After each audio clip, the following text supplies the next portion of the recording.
Apa kabar semua? Senang sekali seri ini Ayu Ningtyas dapat menjumpai Anda kembali dalam program kesayangan kita, Dokterku, disiarkan langsung dari studio El Sinta TV dan 95,7 FM Fit Radio Semarang. Seperti biasa, selama 1 jam ke depan kami akan menyajikan informasi seputar kesehatan Anda dengan tema kali ini mengenai terapi terkini dalam penyakit kaki diabetik. Bagi Anda yang ingin bertanya langsung, silakan di 021 2520 666 atau bisa juga melalui email kami tentunya di dokterku.elsinta@yahoo.co.id. Dan hari ini untuk pertama kalinya kita kehadiran dengan Dr. Marolo Pardede, SPB TKVK MH. Beliau adalah dokter spesialis bedah toraks, kardiak, dan vaskular, konsultan dari Rumah Sakit IMC Pekayon. Kita sapa dulu Dr. Marolo yang sudah hadir di samping saya tentunya. Halo dokter, apa kabar dok? Halo, apa kabar? Kabar baik juga pasti ya dok ya. Alhamdulillah. Nah dok, hari ini tuh temanya tuh seru banget ya mengenai penyakit kaki diabetik. Dan bagaimana sih treatment terkini atau anak zaman sekarang bilangnya kekinian gitu ya dok ya, dengan teknologi yang tentunya makin canggih yang membawa keuntungan untuk pasien ataupun juga untuk operatornya gitu ya dok ya, itu dokter. Betul. Tapi sebelumnya kita mau tahu dulu nih mengenai kaki diabetik, karena kan orang dengan penyandang diabetes mellitus itu kan selalu disarankan gitu ya untuk mengelola kadar gula darahnya gitu ya dok ya, supaya terhindar dari yang namanya komplikasi, salah satunya kaki diabetik ini. Benar nggak sih? Jadi kaki diabetik ini tuh pengertiannya apa dulu sehingga kita perlu mempelajari juga bahwa ada juga ya terapi terkininya yang mungkin makin canggih nih makin kesini dok. Kaki diabetik itu sebenarnya komplikasi dari penyakit diabetes yang sudah berlangsung menahun ya. Intinya adalah kerusakan pada jaringan lunak sampai dengan jaringan tulangnya karena komplikasi dan kerusakan akibat berkurangnya suplai darah yang diperlukan tubuh untuk melakukan penyembuhan diri. Jadi karena dia merupakan suatu hal yang kompleks, jadi gula itu akan merusak semuanya dari arteri, saraf hingga sampai ke kulit-kulitnya. Sehingga gampang sekali terjadi infeksi di kaki yang menyebabkan terjadinya infeksi yang hebat sampai dengan kehitaman, bahkan yang paling parah bisa sampai dengan ke amputasi gitu. Itu yang dibilang kaki gangren itu bukan sih dok? Betul. Oh betul ya dok ya, jadi yang hitam-hitam bentuknya gitu ya dok ya? Hitam, ulkus, nanah, ya semuanya. Aduh, jadi kelihatan secara estetik atau kosmetik tuh juga kurang sedap dipandang, dan secara medis juga ini tentunya mengganggu kesehatan ya dok ya? Iya betul. Nah ini kan harus di treatment gitu ya dok ya, tapi kan memang kata kuncinya kita mengolah kadar gula darahnya. Betul. Gitu ya dok ya. Ini memang seberapa sering sih tadi ya, artinya pasien datang dalam kondisi yang aduh mohon maaf nih Pak Bu, ini kondisinya udah terlambat nih sehingga butuh tadi ya khawatirnya amputasi gitu ya, sedangkan kita kan mencegah supaya gak sampai ke titik itu gitu ya dok ya. Betul. Bagaimana itu dokter? Oke, biasanya datang tuh selalu dalam keadaan yang sudah telat dikonsulkan untuk ke kita ya. Karena paling masalah utamanya itu pasien tuh abai untuk mengontrol kadar gula darahnya ya. Seperti dijelaskan saya di awal bahwa gula itu akan merusak pembuluh darah dan hampir semua tubuh kita tuh mempunyai pembuluh darah. Dalam hal ini yang kita fokuskan adalah ke kaki. Jadi gula yang di dalam pembuluh darah itu akan melakukan penyumbatan sehingga suplai darah bersih ke kaki akan jauh-jauh berkurang, sehingga sedikit ada luka atau infeksi akibat digaruk, terus kadang misalnya dia kesuban paku atau ketusuk kayu itu sangat-sangat mudah terjadi infeksi. Terus yang lain juga yang memperberat adalah gula juga merusak sistem saraf tepinya, sehingga pasien kadang tidak merasa atau tidak bisa mengetahui bahwa kakinya sudah luka sampai keadaan sudah parah dan datang terlambat untuk konsultasi. Iya. Jadi ini berlaku untuk penyandang DM yang mungkin baru ketahuan, baru terdiagnosis, atau memang sudah yang tahunan, artinya sudah 5 tahun atau lebih dari itu sehingga beresiko mengalami kaki diabetik ini gitu ya dok ya. Atau mungkin ya tergantung individunya juga gitu ya, mau sudah berapa lama atau mungkin sebelumnya nggak ketahuan tapi udah berjalan penyakit kroniknya gitu ya, dan itu tahu udah resiko ke arah kaki diabetik ini gitu ya dok ya.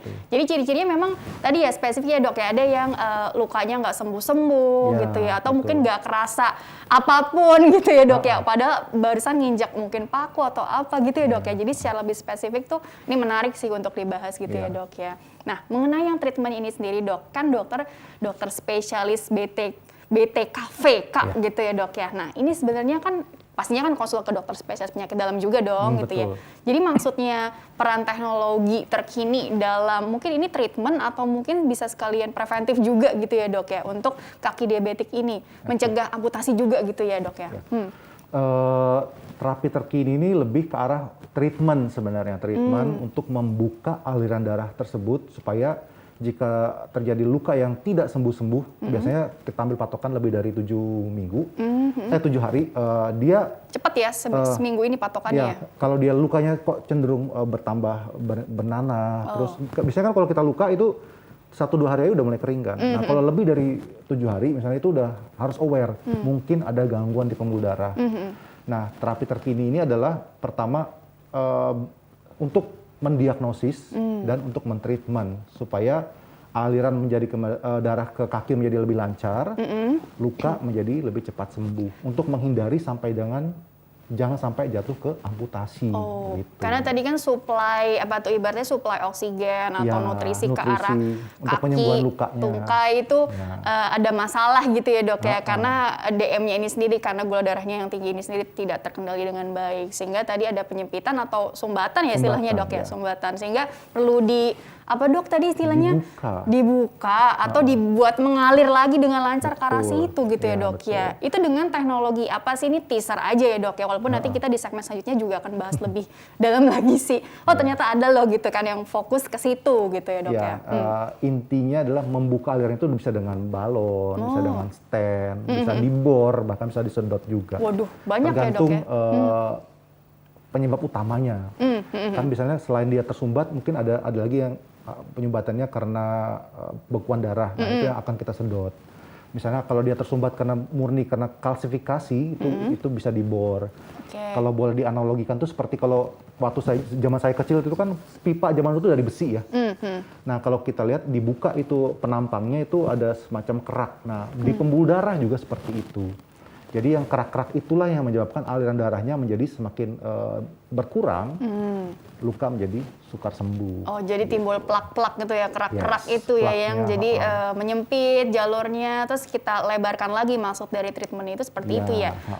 Ini juga tadi dokter bilang penegakan diagnosis dan juga pengobatan gitu ya dok ya. Berarti kalau memang sudah ada keluhan seperti yang tadi dokter sebutkan sebelumnya bagi para penyandang DM, jadi jangan sungkan-sungkan untuk melakukan apa sih dok? Ini artinya screening gitu ya atau apa sih? Screening gitu ya dok ya, supaya ditemukan derajatnya tuh ringan apa mungkin udah berat gitu ya dok ya. Betul.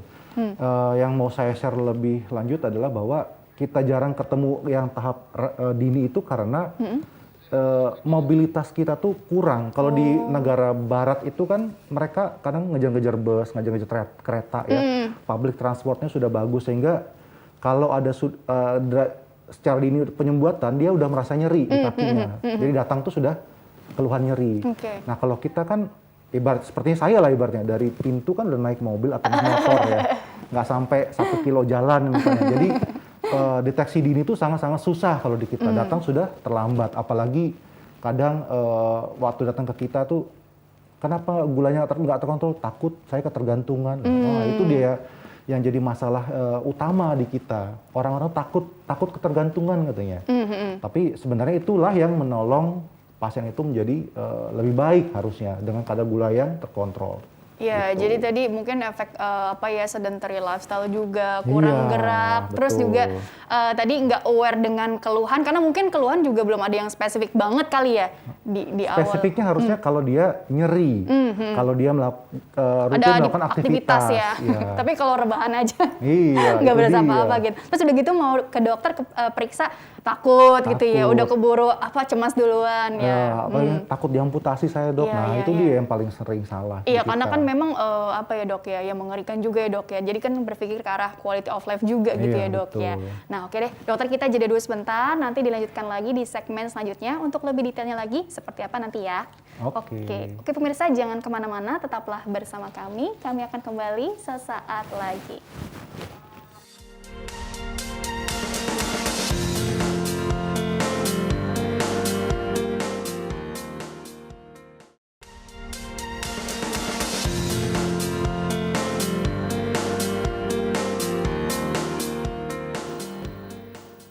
Ya pemirsa, terima kasih Anda masih bersama kami di program Dokterku, masih membahas mengenai terapi terkini dalam penyakit kaki diabetik bersama dengan Dr. Marolo Pardede, SPBT KVKMH. Beliau adalah dokter spesialis bedah toraks, kardiak, dan vaskular, konsultan dari Rumah Sakit IMC Pekayon. Bagi Anda yang ingin bertanya langsung, silakan di 021 2520 666 atau melalui email kami di dokterkuelsinta@yahoo.co.id.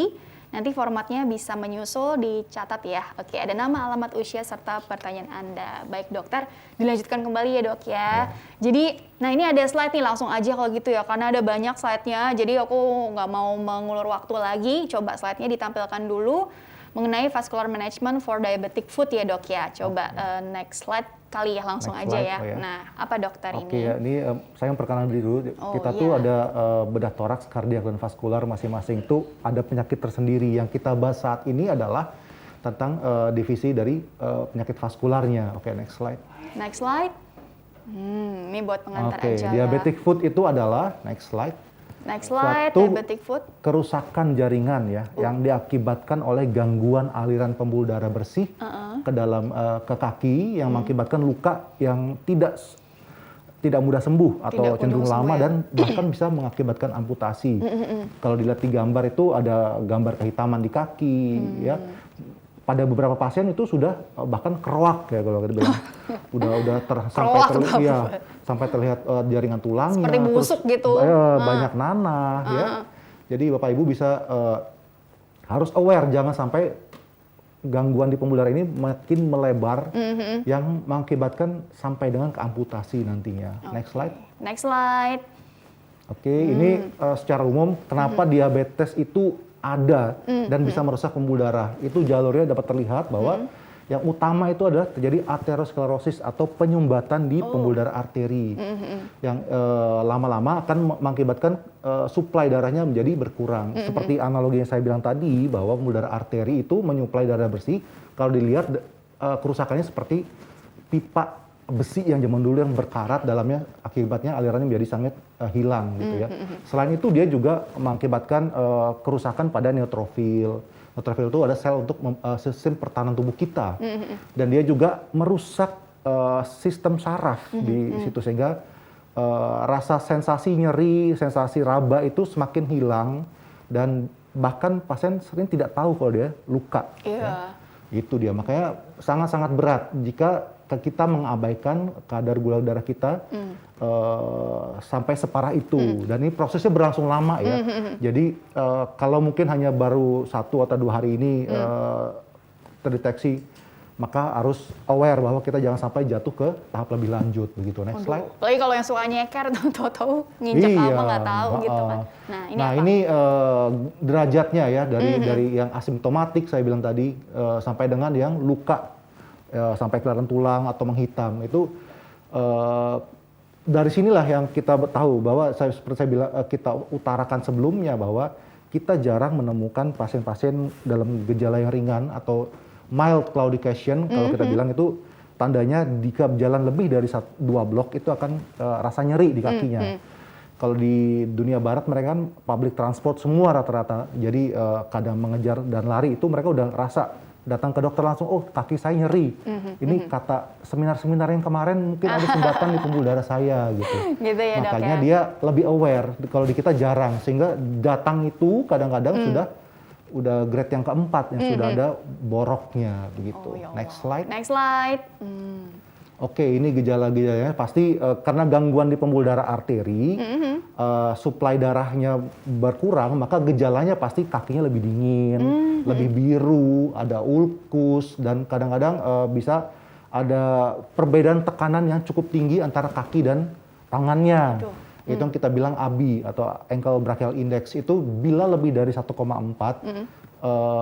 itu dianggap ada kemungkinan ada gangguan. Artinya jika tensi di atas misalnya 100, di bawah misalnya cuma 60, nah itu kemungkinan ada sesuatu yang menyebabkan aliran darahnya berkurang. Ini ABI tes nih dilakukan di rumah sakit, di dokter atau? Di rumah sakit bisa, di klinik juga bisa, klinik setempat. Jadi dilakukan pengukuran tensi di kaki dan di tangan. Di kaki ya? Ya, di kaki dan di taunya tangan. kan biasanya di lengan gitu ya dok? Ya, untuk mengetahui perbedaan tekanan antara tekanan darah di kaki dan di tangan. Jika tekanan darah di kaki lebih rendah, lebih dari 40%, kita curiga kemungkinan ada sumbatan yang menyebabkan aliran darahnya berkurang dan menyebabkan tensinya agak turun gitu ya. Next slide. Oke, itu gambar kaki bolong. Iya, kaki bolong. Jadi sini jurnal mengatakan bahwa harus dikerjakan pemeriksaan yang secepat mungkin, mulai dari pemeriksaan USG ya, sampai dengan ke yang canggih, misalnya CT angiografi atau arteriografi di kamar kateterisasi. Wow, gitu. luar biasa. Next slide barangkali ya? Ya, next slide. Minimal. Nah ini yang tadi saya ya, bilang, ABI yes. tadi. Jadi tensi di tangan, kemudian tensi di kaki dibandingkan tekanannya berapa ya. Jika lebih dari 1,4 karena kakinya lebih rendah tekanannya, kemungkinan besar ada sesuatu di pembuluh darah arterinya yang menyebabkan Bapak Ibu tuh merasa ada gangguan pembuluh darah. Jadi gampang luka, gampang terjadi borok gitu. Next slide. Next slide. Ya. Oke, ini pemeriksaan next. lebih lanjut nih. Ada. Jika sudah biasanya dari klinik tier 1 dia akan rujuk ke kita. Dilakukan, dok ini sepertinya ada masalah di pembuluh darahnya, dari kan di klinik diperiksa tensi, terus ada riwayat darah tinggi, dok ini sepertinya ada sesuatu di pembuluh darahnya. Kemudian dengan cepat saya akan lakukan pemeriksaan ultrasound atau USG pembuluh darah. Dengan ultrasound kita bisa lihat kemungkinan derajat penyumbatannya, aliran darahnya sudah berapa parah sumbatannya, terus sampai di mana dan berapa panjang itu bisa terlihat dengan pemeriksaan ultrasound ini gitu. Dan ini tidak nyeri sama sekali, hanya meletakkan probe seperti melakukan pemeriksaan pada orang hamil misalnya tuh sama-sama menggunakan ultrasound gitu ya. Ultrasound ya dok ya. Ya, Next slide. Nah ini pemeriksaan yang jauh lebih canggih, dilakukan CT angiografi untuk melihat struktur anatomi dari pembuluh darahnya. Di gambar situ terlihat bahwa sisi yang sebelah kanan itu ada gambar-gambar panah itu bagian yang tersumbat, dari pembuluh darahnya, sehingga terlihat kemungkinan besar disitulah sumbatannya ya. Jadi lokasi dan sumbatan kita bisa lihat di situ, dan itu menentukan tahap berikutnya untuk intervensi kita nantinya. Makanya masuk ke manajemen ya of diabetic foot-nya nih. Manajemennya bagaimana? Coba ditampilkan berikutnya. Treatment options-nya terus sampai ke bawah. Jadi dari pasti dari awal tuh risk factor-nya, kadar gulanya harus dibenerin. Terus yang lain bahwa dia gampang luka dan dia tidak tahu kalau dia luka karena sistem sarafnya udah rusak. Menggunakan alas kaki yang nyaman, yang empuk ya. Karena ya jika menggunakan alas kaki yang salah pun abrasif itu dapat menyebabkan luka sehingga lukanya terinfeksi ya. Sepatunya harusnya empuk dan nyaman diusahakan ya. Terus jika sudah ada masalah harus dilakukan pembukaan aliran darahnya atau kita berikan istilahnya revaskularisasi, baik di bypass atau dilakukan balloning, dibengkek kata orang dari dalam pembuluh darah sehingga aliran darahnya menjadi lebih lancar. Dan jika tidak ada opsi lain, kita kerjakan amputasi untuk menyelamatkan nyawa. Karena pada infeksi luka kaki diabetik yang tahap lanjut itu infeksinya sangat-sangat parah ya, dapat menyebabkan kematian. Sehingga mau tidak mau, jika pasien keadaannya lemah dan tidak memungkinkan untuk diselamatkan kakinya, kita lebih memilih menyelamatkan nyawa untuk melakukan amputasi. Iya. Jadi ini memang sudah dipertimbangkan dengan matang-matang gitu ya dok. Tergantung tadi, makanya datangnya tuh dalam kondisi apa juga tuh saat menentukan treatmentnya gitu ya. Berikutnya. Next slide. Di sini dibilang harus reconsider membuka pembuluh darah ya. Coba yang sebelumnya tadi. Dengan cara ada dua cara ini. Secara melalui stenting dan balloning atau dengan menggunakan bypass. Kalau bypass itu kan ibaratnya jika tersumbat maka kita cangkokkan pembuluh darah untuk melewati sumbatannya sehingga suatu daerah atau ujung dari daerah yang tersumbat akan mendapatkan aliran darah yang baru dan lebih bagus sehingga menghindari kemungkinan perburukan. Dibikin jalur baru gitu ya? Dibikin jalur baru menggunakan pembuluh darah buatan atau diambil pembuluh darah dari sisi yang sehat. Sementara kalau endovaskular artinya sama seperti yang dikerjakan dokter jantung di koroner. Kita tusuk pembuluh darahnya, kita masukkan alat ke dalam, terus kita lakukan ballooning, bisa pakai balon, bisa di stent bahkan ya, untuk menjaga aliran darahnya tetap menjadi lebih baik, ya. Next slide. Slide berikutnya. Oke, next slide. Nah, ini contoh dari Tadi bypass dulu bypassnya, ya. Back dulu. Bypass dulu, coba yang sebelumnya tadi ditampilkan dulu lagi. Nah, di sini terlihat, nah bagian yang kuning itu adalah yang blockage. Yang bermasalahnya Yang gitu bermasalah, yang tersumbat ya. Jadi ada selang di situ ibaratnya pembuludarnya, dan kalau kita buka selangnya ada kerak. Nah, bagian yang berkerak itu yang menyebabkan aliran darah ke ujungnya menjadi jelek. Kita bisa lakukan bypass di situ. Ditanamkan pembuluh darah buatan. Itu apa, graf ya? Ya, Dari graf. Grafnya itu suatu pembuluh darah buatan atau pembuluh darah dari kaki yang sehat dicangkokkan untuk melewati bypass, untuk membypass darah yang tersumbat, Biar bisa sehingga lewat. aliran darahnya menjadi lebih baik. Oke, next slide. Next slide. Nah, ini contoh ya seperti bilang, kita bengkek dari dalam sumbatannya dengan balon, dan kita bisa pertahankan dengan menggunakan stent. Sama seperti dokter jantung kerjakan di pembuluh darah koroner ya, untuk menyelamatkan kakinya dengan memberikan aliran darah yang lebih baik. Ya, oke, next slide. Nah, ini seperti tadi bisa cepat aja, next. Next. Ya, bisa dikerjakan di kamar kateterisasi. Ini balon-balonnya ya. Ada banyak tipe balon, dari yang plain sampai dengan yang ada pisaunya ibaratnya. Tergantung kebutuhan atau Tergantung apa? tergantung kebutuhan, dan dari semakin dia canggih semakin bagus hasilnya ke pembuluh darah. Oke. Atau mungkin lebih tahan lama gitu, enggak ya? Ya, betul, karena Begitu jika ya? menggunakan hanya plain balloon saja secara studi, karena dia ditekan secara penuh ke pembuluh darah, itu dalam waktu 3 sampai 6 bulan kadang-kadang bisa muncul lagi sumbatannya. Hal itulah di teknologi yang terbaru menggunakan drug eluting. Jadi di balonnya ada obat untuk menahan supaya jangan terjadi pertumbuhan sumbatan yang cepat di pembuluh darah. Studinya mengatakan bisa awet sampai dengan 2 tahun. Gitu. Jadi perbedaan 3 bulan dan 2 tahun tuh sangat signifikan. Iyalah. Dari segi harga juga sangat signifikan. Ya, jadi. karena yang membayar teknologinya ini gitu ya, Dok? Iya, obatnya itu. Betul. Ya. Coba slide berikutnya lagi. Slide berikutnya. Nah, ini stand-nya yang bisa kita pasang ya. Jadi untuk menjaga supaya pembuluh darahnya tetap terbuka setelah kita pasang balon, dipasang stand untuk ibaratnya itu disemen lah. Ibarat tadi banyak tanah kita semen ulang sehingga aliran jadi lebih lancar. Dan stand ini juga banyak tipe. Dan masing-masing pembuluh darah beda tipe stand-nya gitu ya. Oke, next slide. Slide selanjutnya. Ini support kateter untuk menembus tadi pembuluh darah yang sangat keras dan kecil sekali. Kita butuh kateter yang mampu menahan supaya jangan wire kita bengkok. Ya. Sayatannya dari mana, Dok? Tidak ada sayatan, itu biasanya hanya kita tusuk di daerah pangkal paha. Ya. Jadi pangkal paha. Oke. Oke, next slide. Langsung ke bawah gitu diarahkan gitu ya, Dok ya. Nanti akan kita berikan gambaran. Oh Next ya, slide. coba. Slide berikutnya lagi.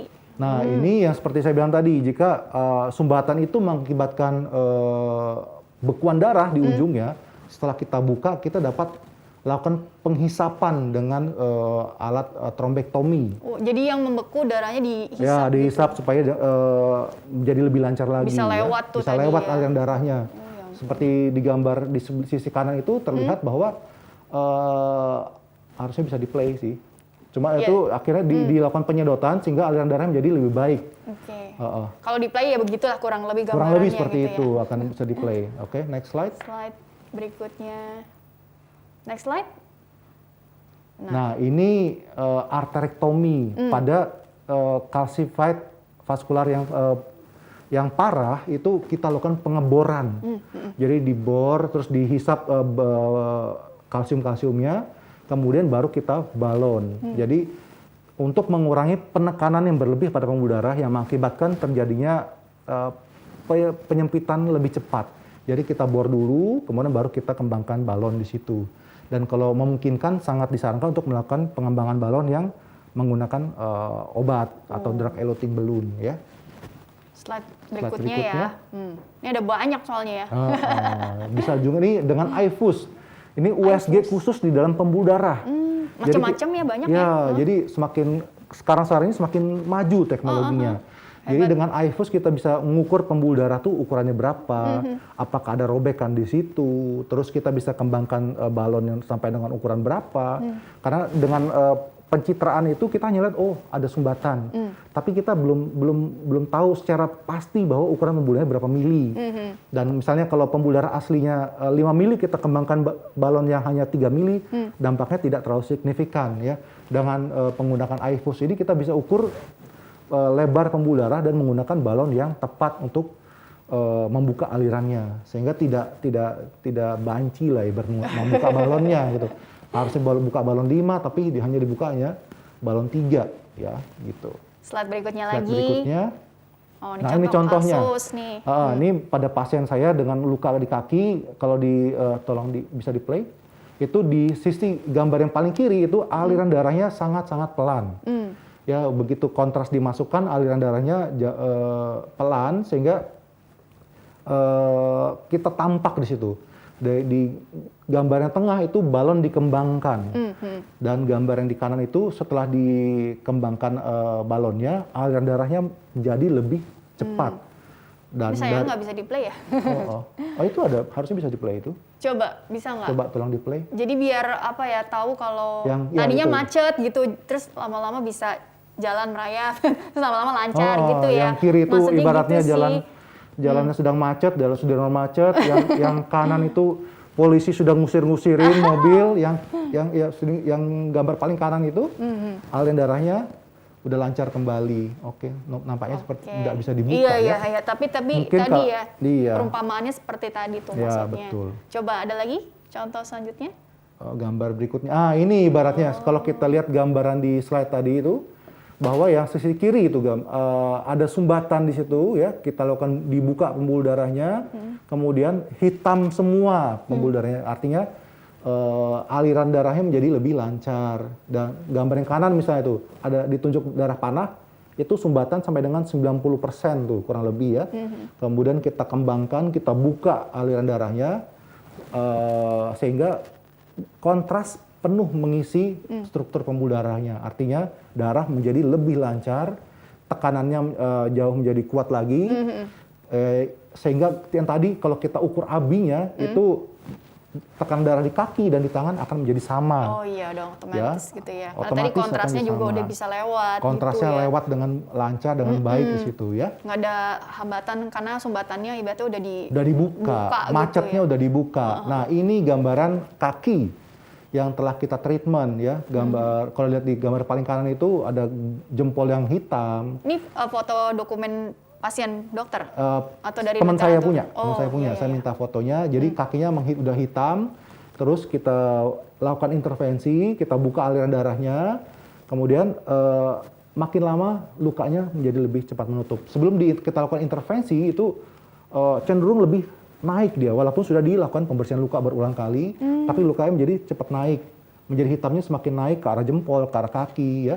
Tapi sebenarnya perawatan dari luarnya udah bagus sebetulnya. Ya, ini udah lakukan rutin perawatan luka, dibersihkan lukanya, kemudian dioperasi, tapi tidak kunjung sembuh karena supply-nya belum dibenerin. Karena akar masalahnya ya lain soal lagi sebetulnya. Iya, betul. Oke dokter, kita jeda dulu sebentar, nanti dilanjutkan kembali di segmen selanjutnya. Akan ada pertanyaan-pertanyaan dari pemirsa yang bisa nanti dokter tanggapi satu persatu ya. Ya. Oke pemirsa, jangan kemana-mana, tetaplah bersama kami. Kami akan kembali setelah pesan-pesan berikut ini.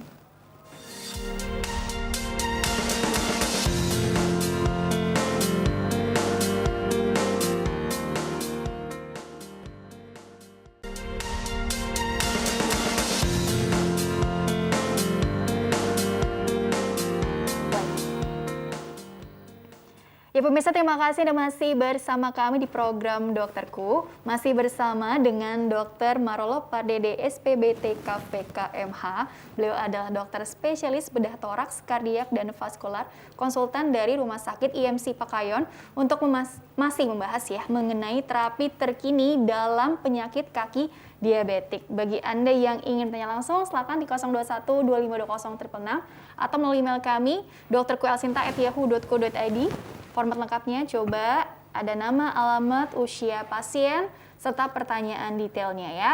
Baiklah, jangan lupa juga di follow di @rs.imc dan juga di @marolop.btkv ya. Ini akun IG-nya dokter ya. Mungkin teman-teman bisa follow untuk lihat ada edukasi online apa saja mengenai kesehatan biar nanti bisa belajar online juga gitu ya.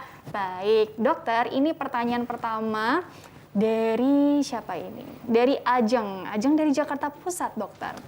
Dok, kakak tertua saya seorang pria, usianya menginjak 40 tahun. Tahun 2019 November lalu. Katanya jari kakinya yang di kaki sebelah kiri ada yang diamputasi, dok, karena penyakit diabetes yang dideritanya. Kakak saya itu kalau dilihat dari postur badannya itu memang gede tinggi, dok. Berat badannya juga berlebih dan memang suka makan kue-kue manis. Dari dulu makanya gula darahnya tinggi. Waktu baru-baru diamputasi, tahu-tahu datang pandemi jadinya kontrol bolak-balik ke dokter sempat tertunda lama gitu ya, dan sekarang kondisinya belakangan masih belum terlalu stabil walau sudah diet dan terapi obat.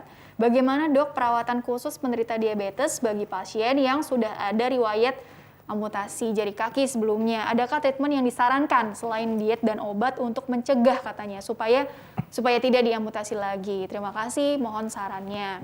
Oke, bagaimana dokter nih mengenai Ajeng nih, barangkali Ajeng mau berobat gitu ya ke IMC Pekayun. Terus kemudian juga kira-kira bagaimana nih untuk kasus dari kakaknya ya, kakak dari Mbak Ajeng gitu ya, dok ya? Berarti sudah menjalani amputasi itu udah kemungkinan besar sudah ada sesuatu di pembuluh darahnya ya. Itu harus dievaluasi lebih lanjut keadaan kakinya, khususnya pembuluh darah.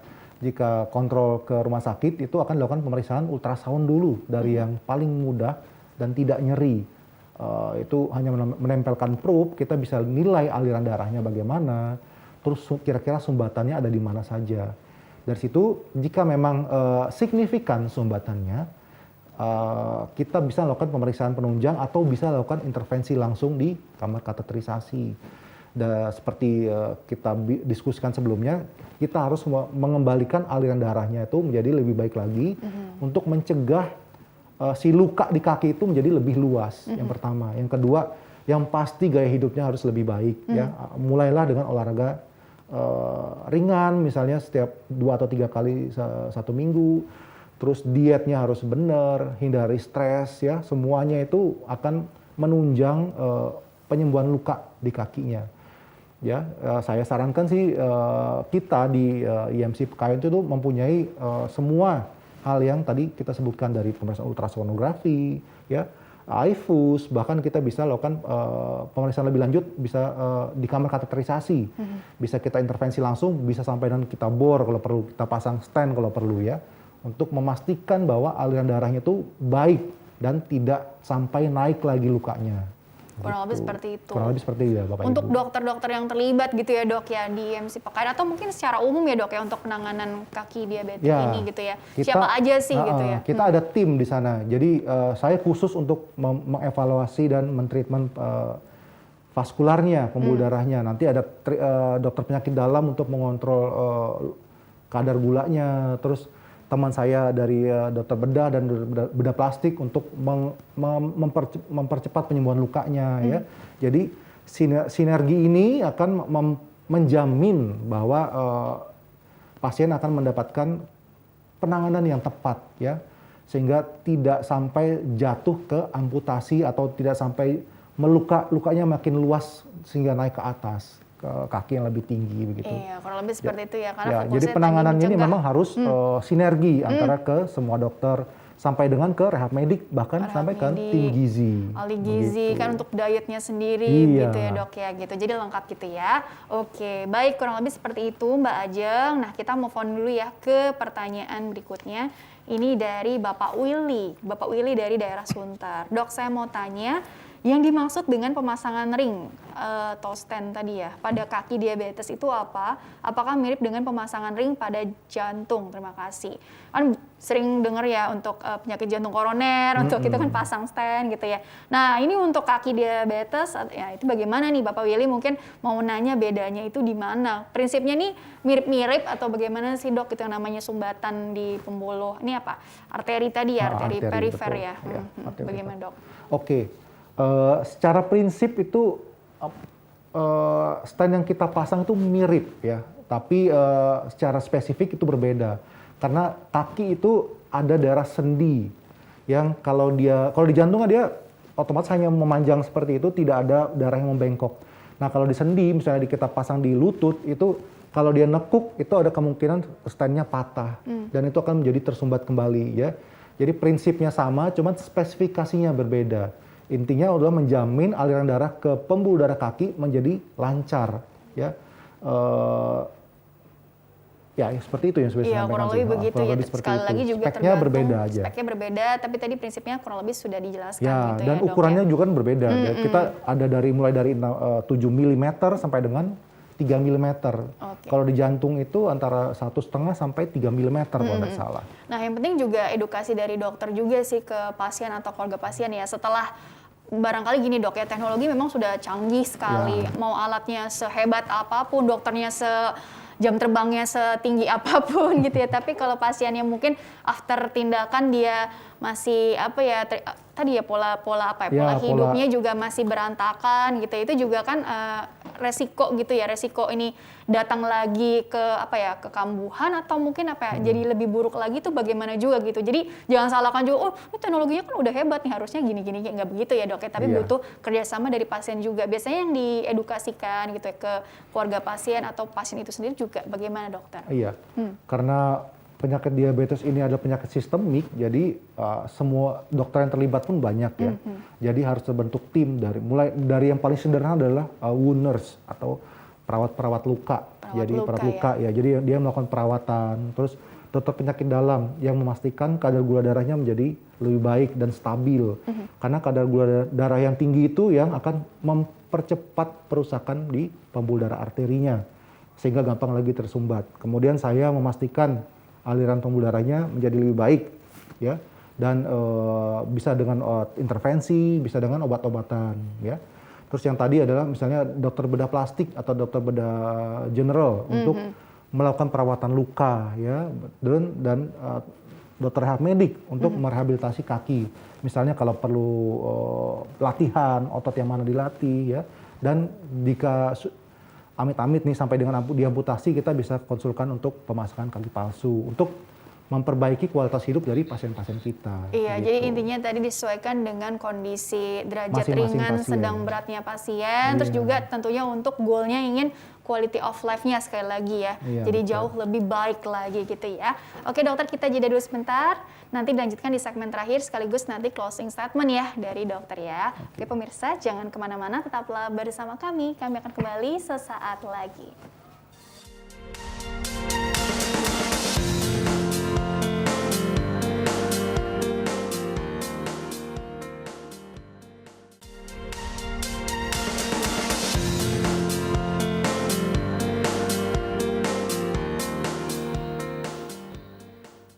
Ya pemirsa, terima kasih Anda masih bersama kami di program Dokterku. Masih bersama dengan Dr. Marolo Pardede, SPBT KVKMH.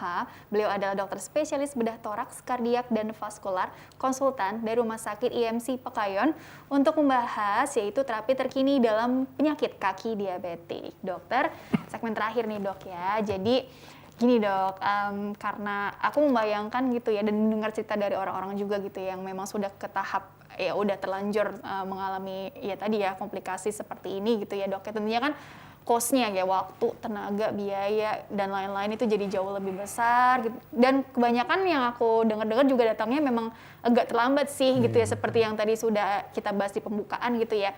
Jadi supaya kita nggak sampai ke tahap itu gitu, barangkali pemirsa dokterku atau sobat IMC ini juga harus lebih aware gitu ya dok ya. Jadi mungkin pesan-pesannya juga seperti apa sih supaya tidak terlanjur ke tahap yang komplikasi ini yang berat gitu dokter.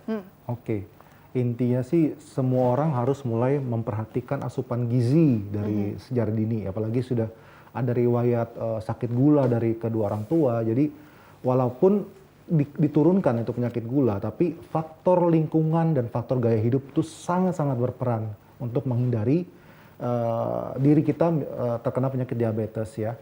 Jadi asupan kalori yang masuk itu harus sesuai atau bahkan dikontrol, jangan sampai rata-rata sih banyak yang dok saya diet kok, tapi dia lupa kalau dia minum boba misalnya, dia lupa makan cemilan banyak, itu yang memperburuk kadar gula darahnya. Dan Saya utarakan kembali bahwa gula itu merusak pembuluh darah arteri khususnya. Semua bagian tubuh kita tuh ada arterinya, dari otak, dari jantung, ginjal, kulit, bahkan sampai dengan ke kaki. Jika pembuluh darahnya tersumbat, misalnya di otak kan bisa bikin stroke, di jantung dia sakit jantung koroner, di ginjal dia bisa bikin sakit cuci darah, bahkan ya. Di kaki tadi luka menjadi tidak sukar untuk sembuh. Jadi pola hidup, makanan, istirahat yang cukup itu merupakan kunci untuk menghindari jangan sampai terjadi penyakit yang fatal ini. Iya, jadi kalau memang ada keluhan atau apapun, atau mungkin buat bagian screening, jangan lupa juga untuk konsul ke dokter ya. Mungkin bisa ke IMC Pekayun gitu ya, Iya, ketemu betul. dokter.